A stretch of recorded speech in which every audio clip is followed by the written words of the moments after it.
പക്ഷെ ഒന്ന് രണ്ട് ഡൗട്ട് ക്ലിയർ ചെയ്യാണ്ട്. ഈ ബിസിനസ് പാർട്ട്ണർഷിപ്പ് നമ്മളിവിടെ ഒരുപാടുണ്ടല്ലോ. അപ്പൊ നമ്മൾ അതിൽ ഇൻവെസ്റ്റ്മെന്റ് ചെയ്യുന്ന സമയത്ത് 1 ലക്ഷം തന്നാൽ ഞാൻ 15,000 തരാം മാസത്തിൽ, 1 ലക്ഷത്തിന് 10,000 തരാം, 1 ലക്ഷത്തിന് 5,000 തരാം, അങ്ങനെ ലാഭവിഹിതം വാങ്ങിക്കുന്ന സംരംഭങ്ങൾ കാണാൻ പറ്റും. ഞാൻ പറയട്ടെ, നമ്മൾ ശ്രദ്ധിക്കേണ്ട വിഷയം എന്താണെന്ന് വെച്ചാൽ, നമ്മൾ ഏത് ബിസിനസ്സിൽ പാർട്ട്ണർഷിപ്പിൽ കൂടുകയാണെങ്കിലും വിശ്വസ്തന്മാരുടെ കൂടെ കൂടെ. ഒന്നത്, പിന്നെ പറ്റിച്ചു പോയി റബ്ബോ മുക്കിക്കളഞ്ഞതെന്ന് പറഞ്ഞ കാര്യമില്ല.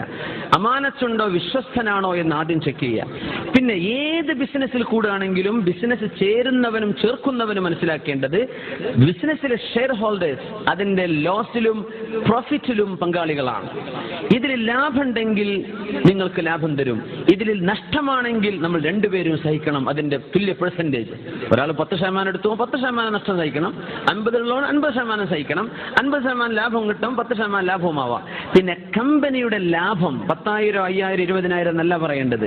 നിങ്ങൾ തരുന്ന ഈ സംഖ്യക്ക് ഇത്ര ശതമാനം ഞാൻ ലാഭം തരും. അപ്പോൾ നിങ്ങൾ ഒരു 1 ലക്ഷത്തിന്റെ ബിസിനസ്സിൽ 50,000 തന്നു, നിങ്ങൾക്ക് ഞാൻ 50% ലാഭം നിങ്ങൾക്ക് ഞാൻ തരും. അതിന് ഓരോ മാസവും ഞാൻ 5,000 തരാം, പക്ഷെ ലാഭവിഹിതം കൂട്ടി അതിന്റെ ശതമാനം കൂട്ടിയിൽ ബാക്കി ഞാൻ പിന്നെ തരാം എന്ന് പറഞ്ഞാൽ തരക്കേടില്ല. എന്നല്ലാതെ 1 ലക്ഷത്തിന് 5,000, 1 ലക്ഷത്തിന് 10,000 ഇത് പലിശയാണ്, അത് ചെയ്യാൻ പാടില്ല. മനസ്സിലായല്ലോ? ലാഭവിഹിതം എന്ത് ചെയ്യണം? ശതമാന കണക്കിലാണ് പറയേണ്ടത്. അത് മാത്രമല്ല, ലാഭത്തിൽ പങ്കാളികളാകുന്നവർ, ഷെയർ കൂടുന്നവരും ചേർക്കുന്നവരും മനസ്സിലാക്കണം, രണ്ടുപേരും ലാഭത്തിലും നഷ്ടത്തിലും പങ്കുകാരാണ്. നഷ്ടം വന്നേ ഞാൻ അറിയില്ല പറയാൻ പാടില്ല, അപ്പോഴേ കച്ചവടം ഹലാലാവുള്ളൂ. മറ്റൊരു വിഷയം കൂടെ പറയട്ടെ. ഈ അഡ്വാൻസ് വാങ്ങുന്നത്, 1 കോടി രൂപ വില വരുന്ന സ്ഥലം നമ്മൾ കച്ചവടം ചെയ്യാണ്. അപ്പൊ പറഞ്ഞു, ഇതാ 6 മാസത്തിനകം നിങ്ങൾ 1 കോടി തരണം. അപ്പൊ ഒരു 20 ലക്ഷം ഇപ്പൊ തന്നു, ബാക്കി 80 ലക്ഷം 6 മാസം കൊണ്ട് തന്നാൽ നിങ്ങൾക്ക് ഈ സ്ഥലം നിങ്ങളുടെ പേരിൽ ഞാൻ ആക്കി തരും. ഇതാണ് ഇപ്പൊ കരാറുണ്ടാവുക, കോൺട്രാക്ടർ അതാ എഴുതുന്നത്. ഇതിലെന്താ സംഭവിക്കുന്നത്? 20 ലക്ഷം കൊടുത്തു, പക്ഷേ 6 മാസം കൊണ്ട് ഇയാൾക്ക് 80 കൊടുക്കാൻ പറ്റിയില്ല. അപ്പൊ ഈ സ്ഥലത്തിന്റെ ഉടമ എന്ത് ചെയ്യണം? ഈ 20 ലക്ഷം ഇയാൾക്ക് തിരിച്ചു കൊടുക്കണം. അത് കൊടുക്കാത്ത അവസ്ഥകൾ ഞാൻ അറിഞ്ഞിട്ടുണ്ട്.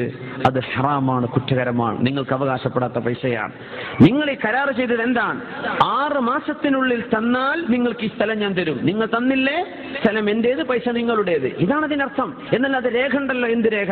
അള്ളാഹു ഹലാലാക്കാത്ത രേഖ ഉണ്ടാക്കാൻ പറ്റുമോ? മനുഷ്യന്മാരുടെ പൈസ പിടിച്ചു വെക്കുക, തന്നത് തിരിച്ചു തരൂല. യാ അള്ളാ, അങ്ങനെ പറയാം. ഒരിക്കലും പറഞ്ഞു പോയി. അഡ്വാൻസ് കൊടുക്കുന്ന സംഖ്യ തിരിച്ചു കൊടുക്കാനുള്ളതാ, അത് തിരിച്ചു കൊടുത്തേക്കണം. അഡ്വാൻസ് തരില്ല, തരാൻ പറ്റില്ല എന്ന് നിങ്ങൾ ആദ്യം ഷർത്ത് വെച്ചിട്ടുണ്ടോ എങ്കിലാവാം. പക്ഷെ അത് വളരെ മോശപ്പെട്ടൊരു ഷർത്താണ്. പിഷ്കന്മാർ മാത്രം ചെയ്യുന്ന ഏർപ്പാടാണ്. അത് ചെയ്തു പോകരുത്. കാരണം നിങ്ങൾക്കത് ഹക്കായിട്ടില്ലല്ലോ. ഇത് ഇയാളുടെ പൈസ അല്ലേ, ഇയാൾ മുഴുവൻ തരാമെന്ന് ഉദ്ദേശിച്ചു, അയാൾക്ക് നടന്നില്ല, അയാളുടെ പൈസ തിരിച്ചു കൊടുത്തേക്കണം. ഇൻഷാ അല്ലാ ആ വിഷയം ശ്രദ്ധിക്കുക. അങ്ങനെ ആരെങ്കിലും കൊടുക്കാനുള്ള പിടിച്ചു വെച്ചിട്ടുണ്ടെങ്കിൽ ഇൻഷാ അല്ലാ അതൊക്കെ തിരിച്ചു കൊടുത്തേക്കും. അള്ളാഹു താല, അതൊക്കെ വലിയ വിഷയമാണ്. സാമ്പത്തിക ഏർപ്പാടുകൾ അള്ളാഹുവിൻ്റെ അടുത്ത് പൊരുത്തപ്പെട്ട് കിട്ടണമെങ്കിൽ വലിയ വിഷമം വരും. അതുകൊണ്ട് ഹക്കടപാടുകൾ വീട്ടിക്കോളി അള്ളാഹു തൗഫീഖ് ചെയ്യുമാറാകട്ടെ. ഈ വീടിന്, ഫ്ലാറ്റിന് അഡ്വാൻസ് കൊടുക്കുന്നത് അല്ലേ, ഞാൻ ഫ്ലാറ്റ് എടുക്കാം, എന്നൊരു അഡ്വാൻസ് 2,000 കൊടുത്തു, പിന്നെ നമുക്ക് തോന്നി നമുക്ക് വേണ്ടാന്ന്. ആയിക്കോട്ടെ, നിങ്ങൾക്ക് വേണ്ട, 2,000 പിടിച്ചോ എന്ന് തിരിച്ചു കൊടുക്കുകയാണ് വേണ്ടത്, തിരിച്ച് ഏൽപ്പിക്കുകയാണ് വേണ്ടത്. അഡ്വാൻസ് തിരിച്ചു തരൂല. യാ അള്ളാ, അങ്ങനെ ഉണ്ട് സംഗതി. ചില കമ്പനികൾ അങ്ങനെ പോളിസി ആക്കിയിട്ടുണ്ടോന്ന് അറിയില്ല. അല്ലെങ്കിൽ അങ്ങനെ തീർത്ത് പറയണം, അതൊക്കെ പൊരുത്താണ്, നിങ്ങൾ ഇല്ലെങ്കിൽ തിരിച്ചു തരില്ലട്ടോ എന്ന് പറഞ്ഞു, ഓക്കെ എന്നാൽ സാരില്ല, ഇത് പിടിച്ചോ അഡ്വാൻസ്, അങ്ങനെ കൊടുത്താൽ പിന്നെ ഓക്കെ എന്നല്ലാതെ അതൊന്നും പറഞ്ഞിട്ടില്ല. അഡ്വാൻസ് ഒക്കെ തിരിച്ചു കൊടുക്കാനുള്ളതല്ലേ, കാരണം അത് അതിന്റെ മുതലിലേക്ക് ചേർക്കാൻ പറ്റില്ല. الحمد لله رب العالمين حمدا يوافي نعمه ويكافئ مزيدا. اللهم صل على سيدنا محمد وعلى آل سيدنا محمد وبارك وسلم عليه.